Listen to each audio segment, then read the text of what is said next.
Hi ಎಲ್ಲೋ friends, last ಶಾರ್ಟಲ್ಲೇ ನಾನು ಸ್ಯಾರಿಯಿಂದ ಫ್ಲೀಟೆಡ್ ಲೆಹೆಂಗಾ ಮತ್ತು ಬ್ಲೌಸನ್ನು design ಮಾಡ್ತಾ ಇದ್ದೀನಿ ಅಂತ ಹೇಳಿದ್ದೆ. ನೋಡಿ, ಈಗ ಲೆಹೆಂಗಾ ಮತ್ತು ಬ್ಲೌಸು ಕಂಪ್ಲೀಟಾಗಿ ರೆಡಿಯಾಗಿದೆ. ಈಗ ತೋರಿಸ್ತಿದ್ದೀನಿ ನೋಡಿ ಯಾವ ರೀತಿ ಫೈನಲ್ ಆಗಿ ಔಟ್ಫಿಟ್ ಅನ್ನೋದು ರೆಡಿಯಾಗಿದೆ ಅಂತ.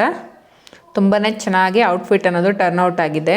ಇಲ್ಲಿ ನಾನು ಈ ಪ್ಲೀಟೆಡ್ ಲೆಹೆಂಗಾನ ಡಿಸೈನ್ ಮಾಡೋದಕ್ಕೆ 5 ಮೀಟರ್ ಫ್ಯಾಬ್ರಿಕನ್ನು ಯೂಸ್ ಮಾಡ್ಕೊಂಡಿದ್ದೀನಿ. ನೀಟಾಗಿ 1/2 ಇಂಚ್ ಫ್ರಿಲ್ಸನ್ನು ಇಟ್ಕೊಂಡು ನೀಟಾಗಿ ಐರನ್ ಮಾಡಿದ್ದೀನಿ. ನೋಡಿ, ಒಳಗಡೆ ಕ್ಯಾನ್ ಕೂಡ ಸ್ಟಿಚ್ ಮಾಡಿ ಕ್ಯಾನನ್ನು ಕೂಡ ನೀಟಾಗಿ ಐರನ್ ಮಾಡಿದ್ದೀನಿ.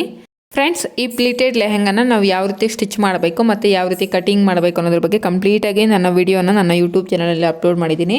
ಯಾರಿಗಾದ್ರೂ ಇಂಟ್ರೆಸ್ಟ್ ಇದ್ದರೆ ಒಂದ್ಸಲ ಹೋಗಿ ನನ್ನ ಯೂಟ್ಯೂಬ್ ಚಾನಲ್ನ ವಿಸಿಟ್ ಮಾಡಿ ಈ ವಿಡಿಯೋನ ನೋಡ್ಕೊಳ್ಳಿ.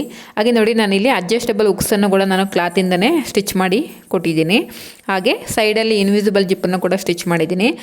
ಉಕ್ಸ್ ಬದಲಾಗಿ ನಾವು ಈ ಥರ ಕ್ಲಾತಲ್ಲಿ ಅಡ್ಜಸ್ಟಬಲ್ ಉಕ್ಸ್ನ ಸ್ಟಿಚ್ ಮಾಡಿ ಕೊಟ್ಟರೆ, ಇಫ್ ಇನ್ ಕೇಸ್ ಅವ್ರ ಫ್ಯೂಚರಲ್ಲಿ ಏನಾದರೂ ಒಂದು ವೇಳೆ ದಪ್ಪ ಆದರೂ ಕೂಡ ಅವರು ಈಸಿಯಾಗಿ ಇದನ್ನು ವೇರ್ ಮಾಡ್ಕೋಬೋದು. ನೋಡಿ, ಟೋಟಲಾಗಿ ಯಾವ ರೀತಿ ಕಾಣಿಸ್ತಿದೆ ಅಂತ ನನಗೆ ಕಮೆಂಟ್ ಮಾಡಿ ತಿಳಿಸ್ಕೊಡಿ. ಇದ್ರ ಮೇಲೆ ಬ್ಲೌಸ್ ಕೂಡ ರೆಡಿಯಾಗಿದೆ, ಅದನ್ನು ಕೂಡ ತೋರಿಸ್ಕೊಡ್ತೀನಿ. ಸ್ಯಾರಿ ಎಲ್ಲ ಸೇಮ್ ಕಲರ್ ಬಂದಿರೋದ್ರಿಂದ ಸೇಮ್ ಕಲರ್ ಫ್ಯಾಬ್ರಿಕಲ್ಲೇ ನಾನು ಬ್ಲೌಸನ್ನು ಕೂಡ ರೆಡಿ ಮಾಡಿದ್ದೀನಿ. ನೋಡಿ, ಬ್ಲೌಸನ್ನು ಮಾತ್ರ ಸಿಂಪಲ್ಲಾಗಿ ಈ ರೀತಿ ಕಟ್ ವರ್ಕ್ ಶೇಪಲ್ಲಿ ಡಿಸೈನ್ ಮಾಡಿದ್ದೀನಿ. ಫ್ರಂಟಲ್ಲಿ ಈ ರೀತಿ ನಮಗೇನು ಬಾರ್ಡರ್ ಬಂದಿತ್ತು ಆ ಬಾರ್ಡರ್ ಬಂದಿರೋದನ್ನು ಈ ಫ್ರಂಟಲ್ಲಿ ನೆಕ್ಕಾಗಿ ಈ ರೀತಿ ಅಟ್ಯಾಚ್ ಮಾಡಿದ್ದೀನಿ. ಪ್ರಿನ್ಸಸ್ ಕಟ್ ಶೇಪಲ್ಲಿ back boat neck, front deep neck, front hooks ಬ್ಲೌಸನ್ನು ನಾನು ಸ್ಟಿಚ್ ಮಾಡಿರೋದು.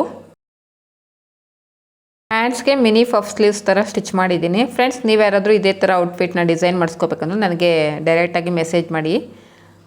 ಹಾಗೆ ಈ ಬ್ಲೌಸ್ದು ಸ್ಟಿಚಿಂಗ್ ವಿಡಿಯೋ ಮತ್ತು ಕಟಿಂಗ್ ವಿಡಿಯೋನೂ ಕೂಡ ನನ್ನ ಯೂಟ್ಯೂಬ್ ಚಾನಲಲ್ಲಿ ಅಪ್ಲೋಡ್ ಮಾಡಿದ್ದೀನಿ. ನಿಮ್ಗೆ ಯಾರಿಗಾದರೂ ಈ ಡಿಸೈನ್ ಸ್ಟಿಚ್ ಮಾಡ್ಕೋಬೇಕು ಅಂದರೆ ಖಂಡಿತವಾಗ್ಲೂ ಹೋಗಿ ನನ್ನ ಯೂಟ್ಯೂಬ್ ಚಾನಲಲ್ಲಿ ವಿಡಿಯೋನ ನೋಡಿ ಸ್ಟಿಚ್ ಮಾಡ್ಕೊಳ್ಳಿ. ಫ್ರೆಂಡ್ಸ್, ನಿಮಗೆಲ್ಲ ಈ ಔಟ್ಫಿಟ್ ಡಿಸೈನ್ ಅನ್ನೋದು ಇಷ್ಟ ಆಯಿತೋ ಇಲ್ವೋ ಅಂತ ನನಗೆ ಕಮೆಂಟ್ ಮಾಡಿ ತಿಳಿಸಿ.